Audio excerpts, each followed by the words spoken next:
अब कांग्रेस का कहना है कि वो इनहेरिटेंस टैक्स लगाएगी, माता पिता से मिलने वाली विरासत पर भी टैक्स लगाएगी। Let me tell you, in America, there is an inheritance tax. One has $100 million worth of wealth, and when he dies, he can only transfer probably 45% to his children. 55% is grabbed by government. And what Uncle Sam has said today has been prescribed by Congress government in 2012. Please see Mr. Chidambaram's statement on this. And therefore today the question is, people should know, one vote for Congress means 55% of your land holding being taken away and given to vote bank. If you are a farmer, you will lose 55% on your death. स्वागत है दोस्तों। आज हम बात करने वाले हैं inheritance tax के बारे में।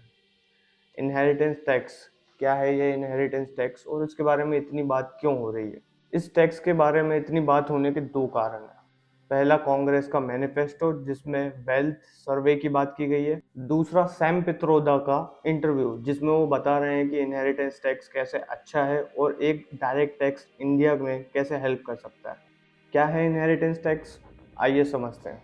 इनहेरिटेंस टैक्स एक डायरेक्ट टैक्स है जो कि मृत इंसान की संपत्ति मिलने पर लगाया जाता है।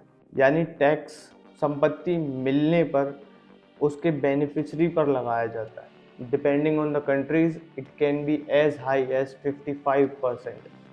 ज़्यादातर यूरोपियन, अमेरिकन और इवन अफ्रीकन कंट्रीज़ में ये इनहेरिटेंस अभी भी लगाया जाता है। फ्रांस में 60%, जर्मनी में 50% और यूके में 40%। अगर इंडिया के कॉन्टेक्स्ट में बात की जाए तो देखते हैं कौन से फैक्टर्स ऐसे हैं जो इस टैक्स की डिमांड करते हैं। वेल्थ और इनकम इनइक्वालिटी का बढ़ना। वर्ल्ड इनइक्वालिटी 2022 की रिपोर्ट्स के हिसाब से इंडिया उन कंट्रीज़ में आता है जिसमें सबसे ज़्यादा इनइक्वालिटी है। बात की जाए इकोनॉमी की, बात की जाए वेल्थ की, या बात की जाए इनकम की, जहां टॉप 10% 57% वेल्थ होल्ड करते हैं और टॉप 1% 22% वेल्थ होल्ड करते हैं। इस टैक्स के एडवांटेजेस क्या होंगे अगर इंडिया में इस टैक्स को लगाया जाए तो आइए देखते हैं।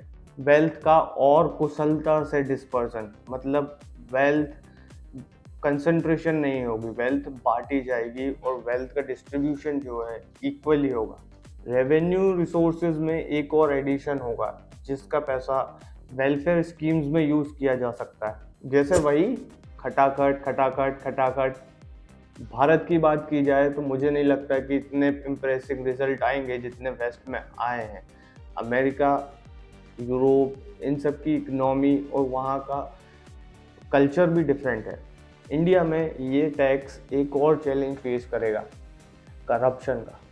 आप वेल्थ तो डिस्ट्रीब्यूट करने के लिए 55% या फिर जो भी स्लैब आप यूज़ करेंगे एक्वायर तो कर लेंगे, पर फिर बांटने के टाइम क्या करप्शन बीच में नहीं आएगा?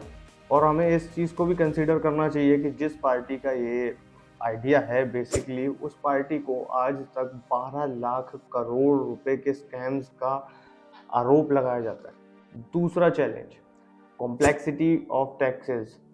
टैक्सेस स्ट्रक्चर इंडिया में पहले ही बहुत ज़्यादा कॉम्प्लेक्स है, उसके ऊपर से एक और ऐसा टैक्स जो कि खुद में ही इतना कॉम्प्लेक्स होगा। ये पहली बार डिस्कशन नहीं हो रहा है इस टैक्स के ऊपर। ये टैक्स पहले भी इम्प्लीमेंट किया जा चुका है। 1953 से 1985 तक ये टैक्स इंडिया में था। क्या इंडिया में इनहेरिटेंस टैक्स काम करेगा? क्या इंडिया को सच में अभी इनहेरिटेंस टैक्स की इतनी खास ज़रूरत है? आप लोग कमेंट में ज़रूर बताएं। जय हिंद।